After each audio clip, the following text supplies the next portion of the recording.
আল্লাহ রাব্বুল বলছেন যে জাহান্নামীরা জান্নাতীদের সাথে কথা বলার সুযোগ পাবে। এই সুযোগে বলবে যে আমাদের কাছে তো কোনো পানীয় নেই, খাদ্য নেই, তো তোমাদের ঠান্ডা পানিগুলো একটু তো দেয়া। আল্লাহু আকবার। আল্লাহ বলছেন নাদা আসহাবুন নারি আসহাবাল জান্নাতে, জাহান্নামীরা জান্নাতীদেরকে ডাক দেবে আর বলেন আনাফিজু আলাইনা মিনাল মা, আমাদের উপর একটু পানি ঢেলে দাও, একটু আরাম পায়, অথবা আমাদেরকে একটু পানি দাও পান করার জন্য, আও মিম্মা রাযাকাকুমুল্লাহ, অথবা আল্লাহ যে রিজিক তোমাদেরকে দিয়েছেন খাবার দাবার একটু আমাদেরকে দাও।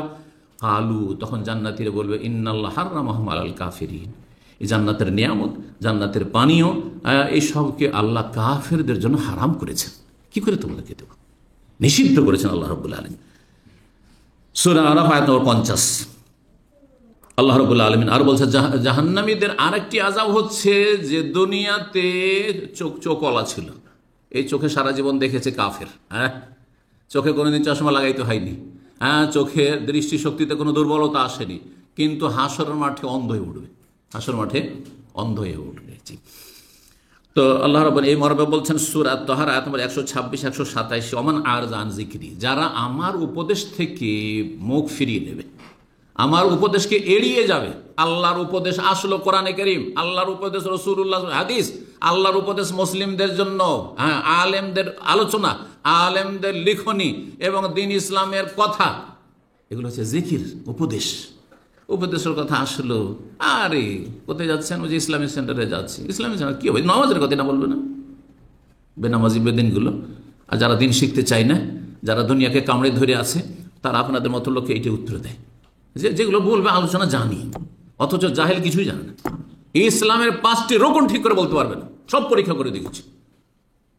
যদি বলে খুব বেশি কালেমা, তো কালেমা কি করতে হবে? বলতে বিশ্বাস করতে হবে। আরে বিশ্বাস তাহলে তো ইমানে চলে গেল, তো ইসলামই হইল না ওটা।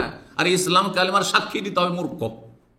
শতকরা 90 জন মুসলিম জবাব দিতে পারবে না, এটা বিনা বাড়াবাড়িতে বলছি।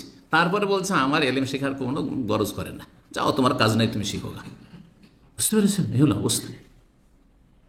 ইমানের রোকন জানে না, 9-6।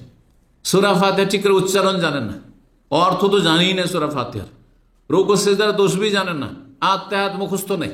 খুব পরীক্ষা করেছি, দীর্ঘদিন দাওয়াতি ময়দানে পরীক্ষা করেছি। যখন 5 জন জেলে বক্তব্য গেলাম, দেখি সামনে 5 জন আছে। চিন্তা করলাম যে এদেরকে বেশি ওয়াজ করার চাইতে এদেরকে হাতে নাতে কিছু জিজ্ঞাসা করি, কতটা ইসলাম সম্পর্কে জ্ঞান আছে। সূরা ফাতিহা, তার মধ্যে 2 একজন সূরা ফাতিহা মুখস্থ নেই। বুঝতে পারছেন? জি। রুকুতে ওইটা কি বলতে মুখস্থ নেই, তার মানে নামাজ পড়ে না। জি। আত্মায়াত মুখস্থ নেই, দরুদ মুখস্থ নেই, দোয়া মাসুরাত ওয়াদিন সুন্নাত ও তো দূরের কথা। যেগুলো ফরজ রুকন, যেগুলো না পড়লে নামাজ হবে না, সেগুলো মুখস্থ নেই। এ হচ্ছে আজকে মুসলিম সমাজের অবস্থা। তো যারা আমার উপদেশকে এড়িয়ে গেল, বিমুখ হয়ে গেল, মুখ ফিরিয়ে নিল, ফাইন্না লাহু মাঈশাতান দানকা, তাদের জীবনটা, দুনিয়ার জীবনটা অশান্তির জীবন। দুনিয়াতে কোনো শান্তি নেই। যারা মনে করে যে গান বাজনা শুনলে শান্তি, একটু বিড়ি সিগারেট টানলে শান্তি, একটু মদ খেলে শান্তি, এগুলো শান্তি নয়। তাদের জীবন সম্পর্কে যদি ইন্টারনাল বিষয়ে যদি ঢুকতে পারেন, আর তাদের ঘনিষ্ঠতা যদি আল্লাহ জায়েজ করেনি যে তাদের ঘনিষ্ঠ বন্ধু হবেন, কিন্তু তাদের ভিতরের খবর যদি নেন, কোনো শান্তিতে নেই, তারা শান্তিতে নেই। কারণ তাদের রুহের আহার পায় না। কারণ মানুষ শুধু বডির নাম নেয়, বডিতে দুনিয়ার খাবার পাচ্ছে, এই ভাত রুটি এই সেই, আর খুব ভালো ভালো খাবার পাচ্ছেন, কিন্তু রুহকে কি দিলেন আপনি? আত্মা না খেয়ে থেকে যাবে, আত্মার খাবার দিতে হবে। এই জন্য একজন দুর্বল ইমানদার ধার্মিক মমিন কত যে সুখে আছে। কিসের জন্য সুখে আছে? কারণ তার রুহের খোরাক অনেক বেশি। সকাল থেকে ওই ফজর থেকে শুরু করেছে, আর ফরজ নফল অনেক আহার দিয়েছে তাকে, ফরজ আহার দিয়েছে, আবার সালাতের পরে জিকির আজকার, ঘুম থেকে উঠেই জিকির, আর তারপরে অনেক তসবিহ তাহলিল তওবা ইস্তেগফার, আর তারপরে অনেক নেক কাজ, জনকল্যাণমূলক কাজ, বাড়ির কাজ করছে, সংসার কাজ করছে, তবু আল্লাহর কাছে নেকির আশা রাখছে, এতেও রূহ আহার পাচ্ছে। আমি প্রত্যেকটা কাজে নেকি পাচ্ছি, আমার স্বামীর সেবা করছি নেকি পাচ্ছি, আমার ছেলে মেয়েগুলোর পরিচর্যা করছে নেকি পাচ্ছি, আমার ছেলে মেয়েগুলোকে মসজিদের জন্য বা নামাজ পড়ার জন্য উঠালাম, এতে নেকি পাচ্ছি, ছেলে মেয়েগুলোকে মাদ্রাসা স্কুলে পৌঁছে আসলাম, তাতে আমি নেকি পাচ্ছি, ছেলে মেয়েদের জন্য নাস্তা তৈরি করে দিচ্ছি, তাতে নেকি পাচ্ছি, এই ছেলে মেয়েদের জন্য রোজগার করার জন্য 60 বছর বয়সে যাচ্ছি বা বিদেশে পড়ে আছি, এতে নেকি পাচ্ছি। কত রূহ আহার পাচ্ছে, যার ফলে আমাদের রূহগুলি আলহামদুলিল্লাহ অত্যন্ত শক্তিশালী, অত্যন্ত শক্তিশালী।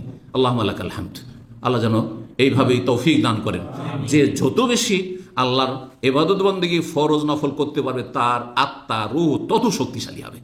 যেমন যত আপনি খাবার, স্বাস্থ্যকর খাবার খাবেন, বেশি খাবার নয়, কিন্তু শরীরের জন্য স্বাস্থ্যকর খাবার খাবেন, উপকারী খাবার, তত বেশি শরীর কি থাকবে? সুস্থ থাকবে। ঠিক ওই রকমই। জি।